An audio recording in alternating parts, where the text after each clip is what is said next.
कमलार्जुन का उद्धार होने के बाद में किस प्रकार अब नंद बाबा कहते हैं अब हम गोकुल में नहीं रहेंगे, बड़ी आपत्ति आ रही है हमारे लाला के ऊपर, कहाँ जाएंगे?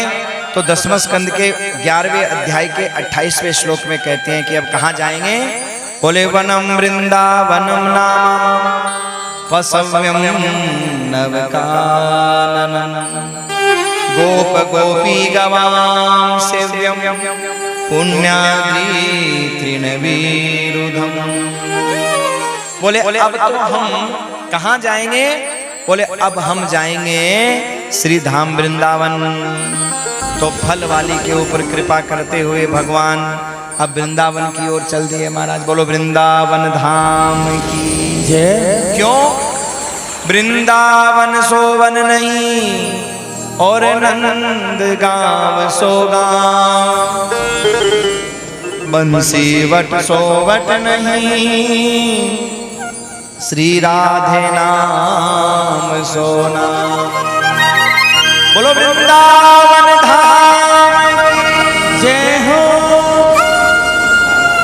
बड़ा प्यारा वृंदावन धाम। सजनों जरा चल के वृंदावन देखो, श्याम बंसी बजाते मिलेंगे।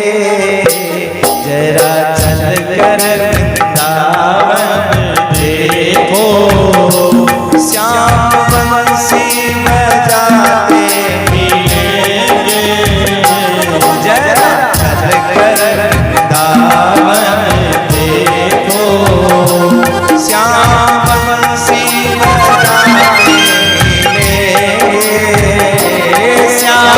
बंसी बजाते मिलेंगे। झूला झूलती मेरी राधे रानी, झूला झूलती मेरी राधे रानी, श्याम झूला झूलाते श्याम झूला झूलाते मिलेंगे। जरा चल के वृंदावन देखो, श्याम बंसी बजाते मिलेंगे। जरा चल के वृंदावन देखो, श्याम बंसी बजाते मिलेंगे। झूला झूलती मिलेगी राधा रानी, श्याम झूला झूलाते मिले। पर सजनों ये दर्शन कब होगा? देखो आज लोग वृंदावन में बहुत जाते हैं, पर लोगों को दर्शन क्या होते हैं? गंदगी बहुत ज्यादा है, भीड़ ज्यादा है। अरे भैया बिहारी जी में तो बड़े बड़े करोड़पति खूब माल चढ़ा रहे हैं, डब्बे चढ़ा रहे हैं, मिठाई के फूल चढ़ा रहे हैं। अरे क्या जोर का फूल बंगला बना है, गजब का फूल बंगला बना है। अरे बिहारी जी के मौज है।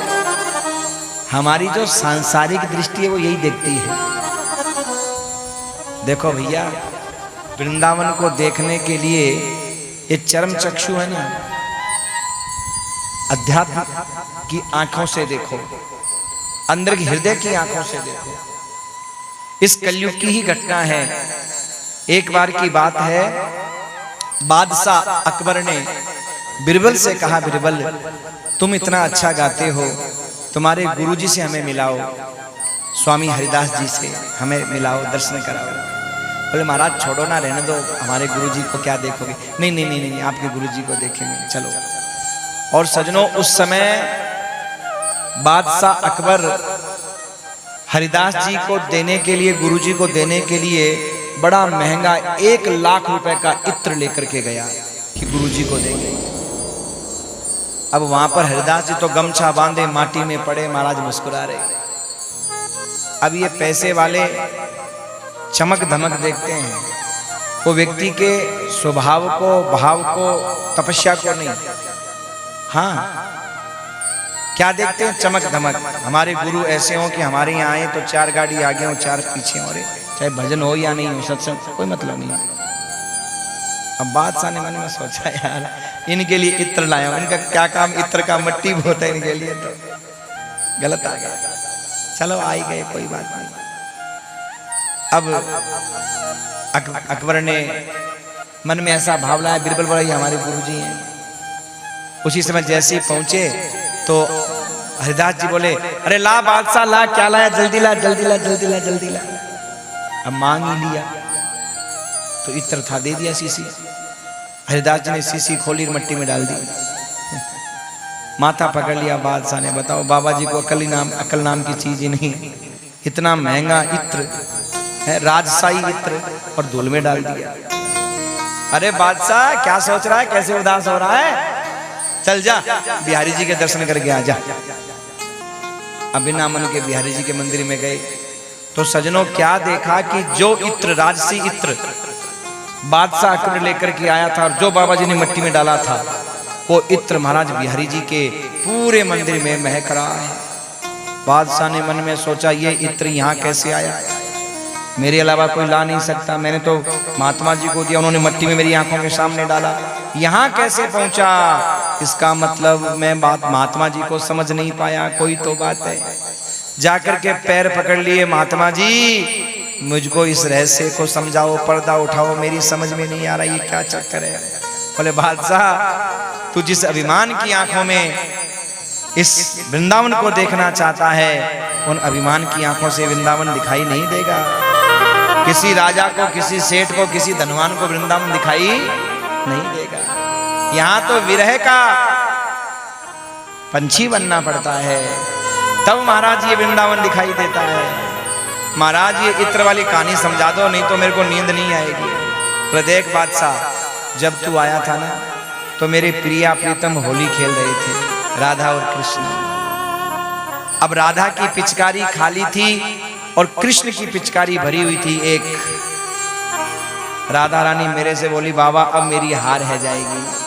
क्यों? लास्ट पिचकारी उनके पास में, और कन्हैया ने जैसी पिचकारी मारी राधा जी उदास है गई, बाबा मेरी हार है गई, कछुना पिचकारी में, इतने में तू सेंट लेके आ गया। तो मैंने राधा की पिचकारी में सेंट डाल दिया, तो ले तेरी हार कैसी है जाएगी, आज तो बिहारी जी हारे।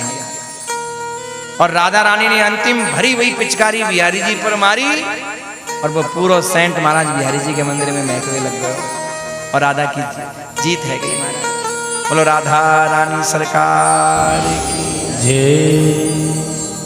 सजनों बादशाह आहा चरणों में गिर गया, महाराज मुझसे बहुत बड़ी गलती हो गई, मैं कुछ सेवा करना चाहता हूं। बोले बादशाह तू चला जा, तू कुछ नहीं कर सकता, यहाँ की सेवा तू नहीं कर सकता। नहीं नहीं महाराज मुझे बताओ सेवा करनी। तो अच्छा एक काम कर, जा किसी घाट का एक कोना टूट गया, घाट का तू सही करवा दे। अब बादशाह के मन में फिर क्या आया, बताओ मुझ जैसे बादशाह को कोई सेवा दी, अरे मैं तो पूरा घाट ही बनवा दूं क्या कोना बनवा दो। बादशाह उदास हो गया। तो क्या हुआ बादशाह? नहीं कुछ नहीं महाराज, कोई बड़ी सेवा, इतनी छोटी तो करके आ। मन में सोचा ठीक है, बाबा जी ने बोला करवा देंगे, चलो।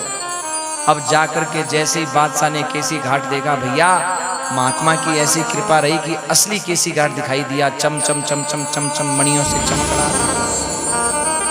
और ऐसे दिव्य मणियों से चमकता हुआ केसी घाट देखा, बादशाह मन में सोचने लगो भैया जे कोना को घाट ठीक कराऊंगा, जाकि एक मणि मैं अपना पूरा राज्य नीलाम कर दूं तो ना आ सके। चरणों में गिर के बोले महाराज आप ठीक कहते हो, मेरे बस की बात ना है, मैं तो व्यर्थ अभिमान कर रहा हूँ महाराज। और बहुत सुंदर सजनों, ऐसो दिव्य वृंदावन स्वामी हरिदास जी महाराज की कृपा से बादशाह अकबर को दिखाई दियो। देखो अकबर चाहे बदमाश था, कुछ भी था, पर उस समय ऐसे ऐसे संत हुए हैं कि उस अकबर के ऊपर संतों की बड़ी कृपा रही महाराज। चाहे गोस्वामी तुलसीदास जी महाराज हो, वो भी अकबर के समय में हुए, चाहे स्वामी हरिदास जी महाराज हो, वो भी अकबर के समय में हुए, चाहे कबीरदास जी और महाराज रहीमदास जी हो, वो भी अकबर के समय में हुए। तो ऐसे ऐसे संतों का वो समय था कि बादशाह अकबर चाहे दुष्ट था, नालायक था, लेकिन ऐसे संतों का कुछ तो आशीर्वाद उसको मिला ही मिला कि चाहे उसने कितने युद्ध हारे हों, पर आज भी उसका नाम चलता है महाराज। बेचारे महाराणा प्रताप जैसे लोगों का नाम लोगों ने डुबा दिया, पढ़ाया नहीं, हाँ, और अकबर को महान बता दिया गया। ये कुछ तो संतों का आशीर्वाद उसके ऊपर था ही था महाराज, हाँ। तो ऐसा श्री धाम वृंदावन, जब हम संसारिक भावनाओं से परे होकर के वृंदावन के दर्शन करेंगे तो बिहारी जी का अद्भुत दर्शन होगा। पर हमारी आदत क्या है, वृंदावन जाते हैं और कोई ठाकुर जी की परीक्षा लेने की मन हो जाए, मन ठाकुर जी का, और ठाकुर जी रहने की व्यवस्था ढंग की ना दें तो ये लो हम तो उदास ही हो गए, काय के दर्शन करें, रहने की व्यवस्था ढंग की ना मिली हमें, तो खावे की व्यवस्था ढंग की ना मिली, अब व्यवस्था में रह गए तुम, बस उसी को याद करते रहोगे। तुम दर्शन करके आए, घर पे आए, कैसा रहा दर्शन, अरे काय के दर्शन, ढंग से इतनी भीड़ थी, रहने की व्यवस्था ही ना मिली। अरे भैया व्यवस्था तो तुम्हारे घर में भी अच्छी थी रहने की, वृंदावन तुम रहने की व्यवस्था के लिए नहीं। देखो आज तो ये आडंबर हो गए, पहले राजा भी जब तीर्थों में जाते थे ना तो पेड़ के नीचे सो जाते थे, राजा लोग भी, बड़े बड़े राजा महाराजा भी पेड़ के नीचे सो जाते थे, और तब वास्तव में वृंदावन वृंदावन था। आज तो हम लोगों ने अपनी सुख सुविधा के लिए वृंदावन को कंक्रीट वन बना दिया, बड़े बड़े महल, बड़े बड़ी कोठियां, बड़ी बड़ी एसियां, बड़े बड़े महाराज गलीचे, बड़े बड़े क्या कहना महाराज, ये क्या है, जो वृंदावन था वो आज कंक्रीट वन बन गया है महाराज, चारों ओर ही कंक्रीट ही कंक्रीट लग गई है। तीर्थों की शोभा प्राकृतिक सुंदरता से होती है, ये जो आधुनिक सुंदरता है सजनों, ये तो तुम्हारे बंबई, कलकत्ता, जयपुर, चेन्नई, अहमदाबाद में बहुत है। पर तीर्थों में जाने का मतलब जानते हो क्या है, वहाँ की पॉजिटिव ऊर्जा ग्रहण करना। आज इतनी गर्मी क्यों बढ़ रही है तीर्थों में, क्योंकि देखो जब एसियां चलेंगी, बड़ी बड़ी बिल्डिंगें बनेंगी तो क्या होगा। हम जगन्नाथपुरी जब बचपन में गए थे तो देखे थे वहाँ पे कोई एसी वेसी कुछ नहीं थी, बिना पंखे के भी ठंडी ठंडी हवा चलती थी, क्योंकि कोई बड़ी बड़ी बिल्डिंगें नहीं थी, छोटी छोटी बिल्डिंगें थी आश्रमों में, और खूब हवा चलती थी, समुद्र से खूब हवा आती थी महाराज। आज भी तुम समुद्र के किनारे जाओ, शाम के समय ठंडी ठंडी हवा आएगी, पर अब सब बिल्डिंगों में बड़ी बड़ी बिल्डिंगें बन गई, एसियां महाराज पता नहीं कौन कौन सी गैस निकालने लग गई, इतनी गर्मी छा गई महाराज हर जगह। क्योंकि जितना हम लोग प्रकृति का विरोध कर रहे हैं, प्रकृति से परे चल रहे हैं ना, उतना ही ज्यादा ये वातावरण बिगड़ता जा रहा है। और जब ये प्रकृति का वातावरण बिगड़ेगा, हमारा स्वास्थ्य, हमारा शरीर भी बिगड़ेगा मेरे भाई। तो वृंदावन तो भैया वृंदावन है, बड़ी अद्भुत महिमा है वृंदावन की। बोलो वृंदावन धाम की जय। भगवान श्री धाम वृंदावन में अपने ब्रजवासियों के साथ में पहुंचे हैं। और सज्जनों वृंदावन में जाने के बाद में देखो भगवान ने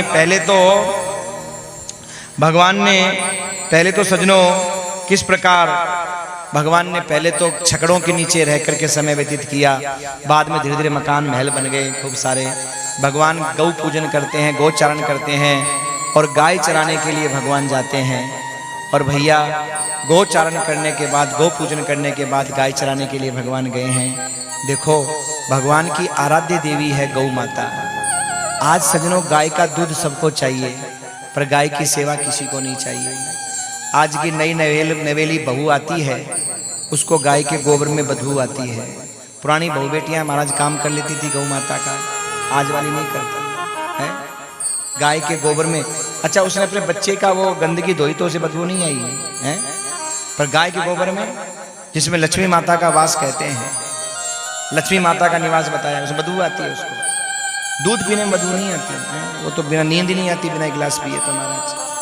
बिना सेवा के तुम्हें गाय का दूध नहीं मिलेगा। पता नहीं कोई भैंस का, कुतिया का, भेड़ का, बकरिया का, पता किसका लाला के पिलाते हैं, पता नहीं गाय का जहर बना के दूध पिला रहे हैं, तुमको पता ही नहीं। हम खा रहे हैं, पी रहे हैं, बीमार हो रहे हैं। सज्जनों अगर स्वस्थ जीवन में रहना है तो शरीर के लिए गाय के दूध की बड़ी आवश्यकता है। ये हार्ट का अटैक है, शुगर बीपी है, ये सज्जनों गाय के दूध से नहीं होते हैं। वैज्ञानिक भी मानते हैं कि फैट दो तरह का होता है, ए और बी, है ना, वैज्ञानिक मानते हैं ना। एक गुड फैट है, एक बैड फैट है। तो जो देसी गाय के दूध में गुड फैट होता है, फैट तो है पर गुड वाला है, बैड वाला नहीं है। गुड मतलब शरीर को फायदा करने वाला है। और भैंस के दूध में, जर्सी गाय के दूध में, इनमें क्या है, वो बैड फैट है, जो हमारा शरीर को मोटा कर देगा, नसों को ब्लॉकेज कर देगा, देसी गाय जिसके ठुई है महाराज, वो ऊपर जिसमें सूर्य नाड़ी है, उसका घी अमृत है। उसका घी जो खाते थे लोग, पहले तो गोडे कहाँ जाम होते थे, बुढ़ापे मरते समय तक दौड़ता था आदमी महाराज, मरते समय तक दौड़ता था।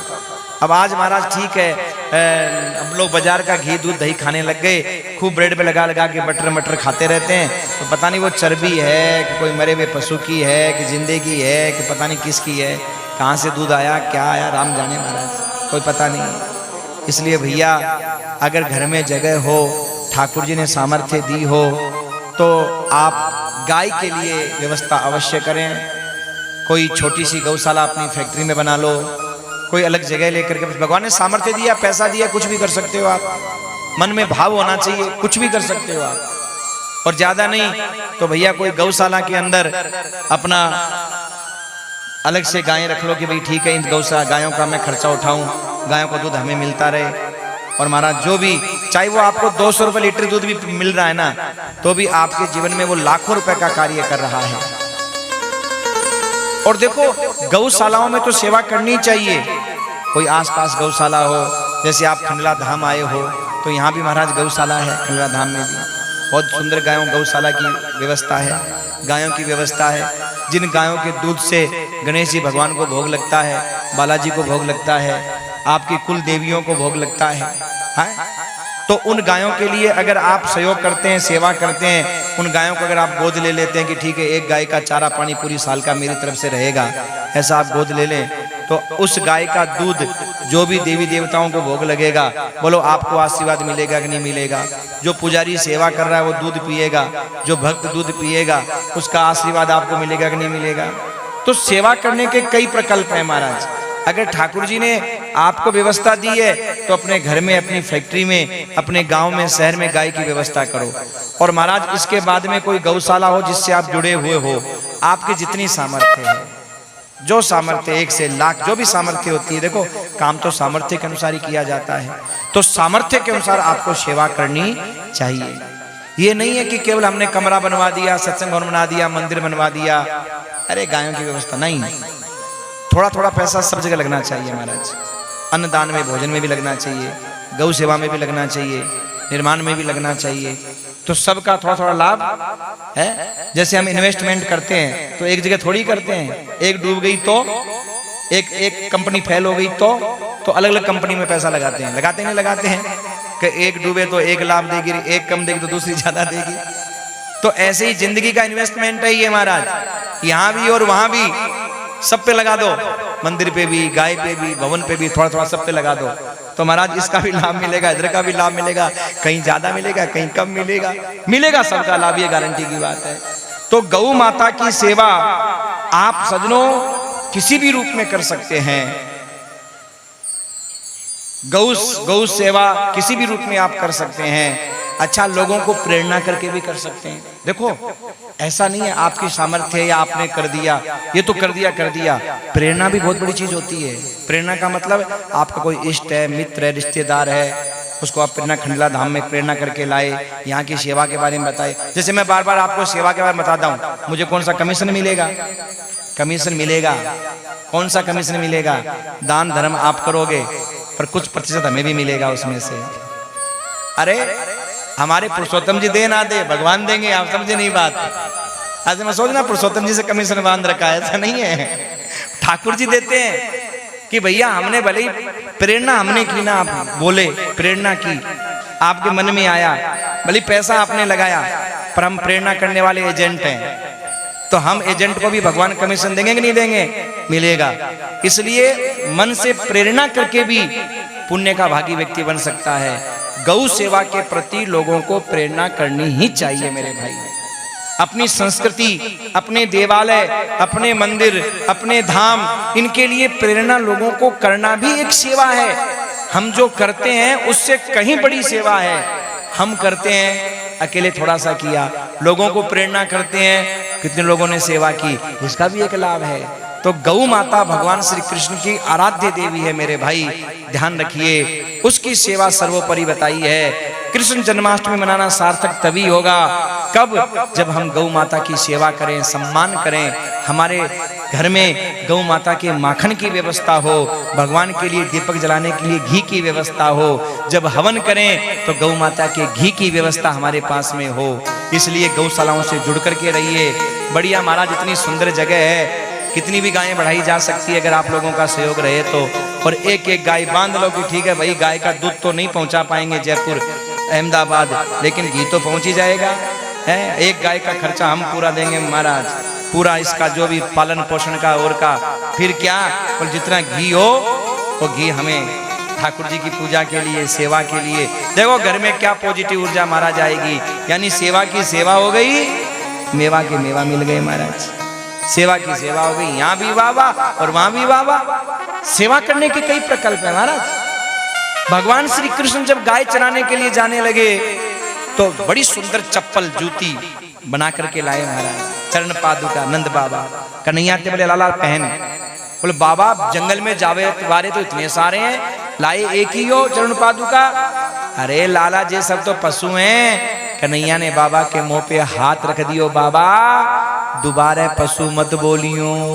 क्यों? जे मेरी आराध्य देवी है, गौ माता है, इनके बिना बाबा मैं भी कछु ना हूं।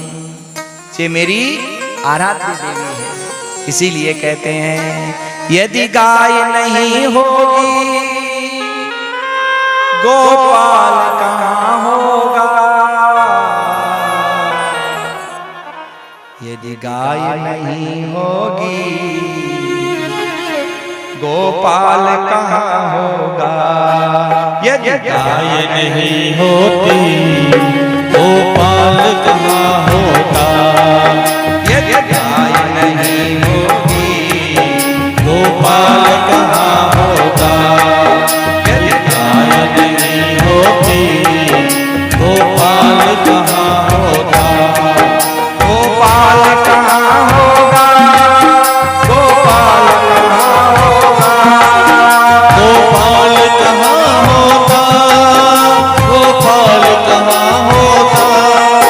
यदि गाय नहीं होगी गोपाल कहाँ होगा। यदि गाय नहीं होती गोपाल कहाँ होगा।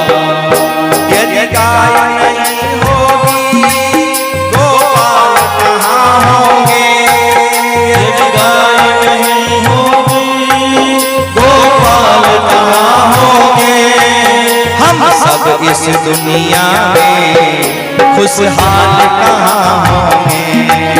हम सब इस दुनिया में खुशहाल कहाँ होंगे। जब गाय नहीं होगी गोपाल कहाँ होंगे।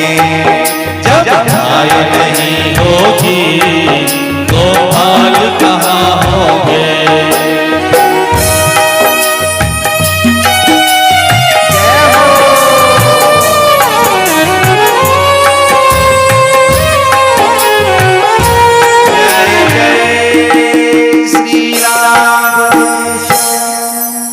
जब गाय नहीं होगी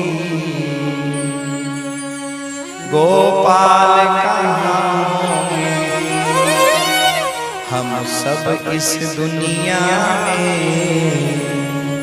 खुशहाल कहाँ होंगे। देखो किसी जमाने में ये भारतवर्ष विश्व गुरु हुआ करता था। बताओ कौन सी फैक्ट्रियां थी यहाँ उस समय, कौन सा यहाँ पर बहुत ज्यादा कोई लंबा चौड़ा वो था।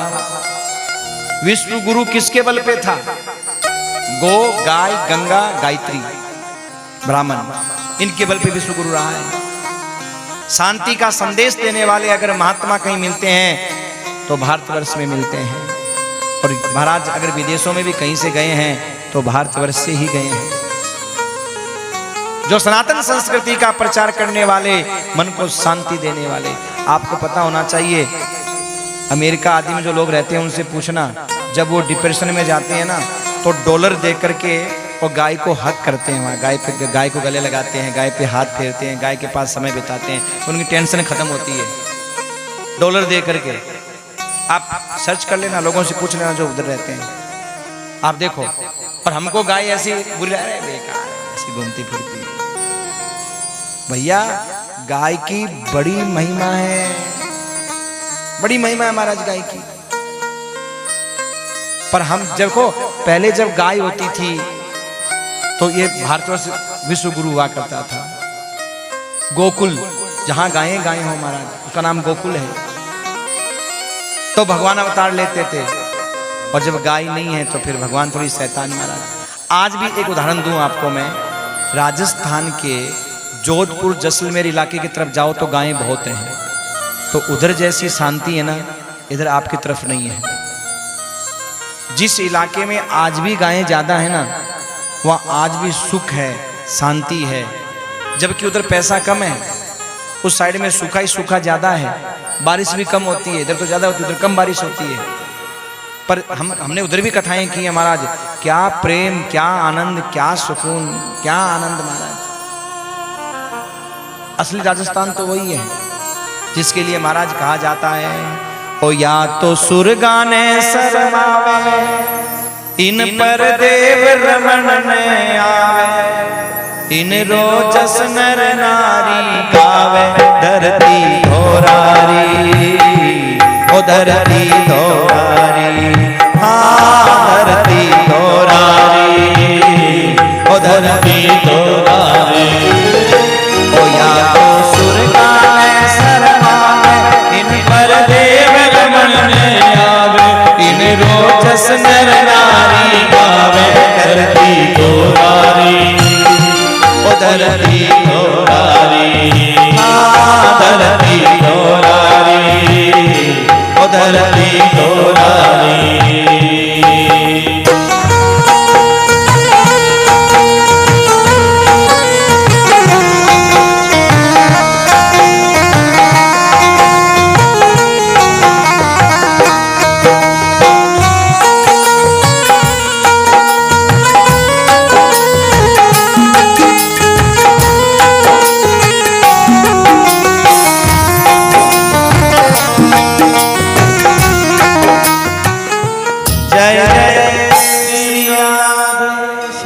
ऐसी धरती धोरारी महाराज, मीठे मोरारी, जहाँ गौ माता की सेवा और संत सेवा, इसलिए भारत विश्व गुरु रहा है। और बहुत सुंदर सजनों, भगवान श्री कृष्ण गौ माता की सेवा कर रहे हैं, गौ चारण करने जाते हैं। सबसे पहले बछड़े चराते हैं, फिर गाय चराने के लिए भगवान जाते हैं। वत्सासुर, अगासुर, बकासुर आदि का अंत भगवान करते हैं। इस कथा का सुंदर निरूपण किया ब्रह्मा जी महाराज। भगवान की परीक्षा लेते हैं और भगवान स्वयं गोप ग्वाल बछड़े बन जाते हैं, जो ब्रह्मा जी चुरा करके लेके चले जाते हैं। तो भगवान स्वयं जब गोप ग्वाल बछड़े बन गए तो महाराज किस प्रकार ब्रह्मा जी भगवान की स्तुति करते हैं। भागवत के 10वें स्कंद के और 40वें अध्याय के पहले श्लोक से लेकर 40वें श्लोक तक ब्रह्मा जी ने 40 श्लोकों में स्तुति की, पर भगवान 4 शब्द नहीं बोले। अच्छा एक बात समझो, ये बात मैं समझाने के बाद में फिर मैं आयु अतिथियों के स्वागत की ओर चलूंगा। एक बात समझो, क्या ब्रह्मा जी ने 40 श्लोकों में स्तुति की है। भागवत के 10वें स्कंद के और 40वें अध्याय के पहले श्लोक से 14वें अध्याय के, भागवत के 10वें स्कंद के 14वें अध्याय के पहले श्लोक से लेकर के 40वें श्लोक तक ब्रह्मा जी ने 40 श्लोकों में स्तुति की, लेकिन भगवान 4 शब्द नहीं बोले। क्यों नहीं बोले 4 शब्द? देखो भैया, ब्रह्मा जी ने गोप ग्वालों को छुड़ाया, बछड़ों को छुड़ाया, 1 साल तक अलग रखा, तो भक्त को भगवान से अलग कर दिया। भगवान कहते हैं मेरे भक्त को मुझसे अलग करने वाला चाहे ब्रह्मा भी क्यों ना, मैं बात नहीं करता, मुंह नहीं देखना चाहता उसका। अच्छा अभी थोड़ी देर बाद में प्रसंग आएगा इंद्र का। इंद्र ने ब्रजवासियों को मारने की कोशिश की और 10वीं के दिन आता है, 10 श्लोकों में स्तुति करता है, पर भगवान उसे क्षमा कर देते हैं। क्यों भाई? उसे क्षमा कर दिया। अरे उसने तो मारने की कोशिश की थी। देखो भले ही इंद्र ने मारने की कोशिश की, लेकिन जो ब्रजवासी गोप ग्वाल सजनों मन में ये विचार किया करती थी गोपियां कि प्रभु आपको कब जी भर के देखेंगे। ना जी भर के देखा, ना कुछ बात की, बड़ी आरज़ू थी मुलाकात की। जो गोपियां ये कहती थी प्रभु आपको जी भर के कब देखेंगी, इंद्र के पानी बरसाने से 7 रात्रि 7 दिन तक उन गोपियों ने ठाकुर जी को जी भर के देखा और कहा हे इंद्र चाहे तूने कुछ भी किया हो पर ठाकुर जी से मिला दिया। यानी भक्त को भगवान से मिलाने में कोई गलती भी हो जाए तो भी भगवान क्षमा कर देते हैं।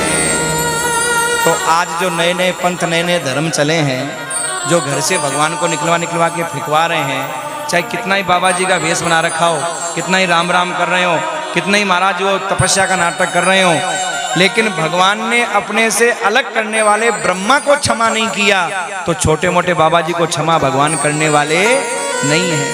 इसलिए भैया किसी भी उल्टे सीधे पंथ में पढ़ करके तुम तो डूबो सो डूबो, पर किसी को प्रेरणा करके मत डुबाना, क्योंकि भगवान से मिलाने की अगर कोशिश में कोई गलती भी हो जाए तो भगवान क्षमा कर देंगे। पर अलग करने वाली चाहे राधा रानी आत्मा क्यों न हो, 100 वर्षों तक तड़पी है जो राधा रानी भगवान की आत्मा है, क्योंकि श्रीदामा को भगवान से अलग कर दिया था श्राप दे करके कि जा तू पृथ्वी पर जन्म ले। तो श्रीदामा से श्राप दिला दिया भगवान ने कि राधा रानी आप भी जाओ पृथ्वी पर जन्म लोगी, 100 वर्षों तक तड़पती रहोगी लेकिन भगवान नहीं मिलेंगे, जबकि राधा तो आत्मा है। मथुरा वृंदावन दूर भी नहीं था, पर न राधा भगवान से मिलने के लिए गई न भगवान राधा से मिलने के लिए गए। बस ये कथा यही संकेत करती है कि अपने जीवन में अपनी लाइफ में भक्तों को भगवान से मिलाने की कोशिश करो, अलग करने की नहीं तो भैया ब्रह्मा को भी भगवान ने क्षमा नहीं किया, राधा को भी क्षमा नहीं किया, और हम और आप तो हैं ही क्या। बोलो भक्तवत्सल भगवान की जय। चलिए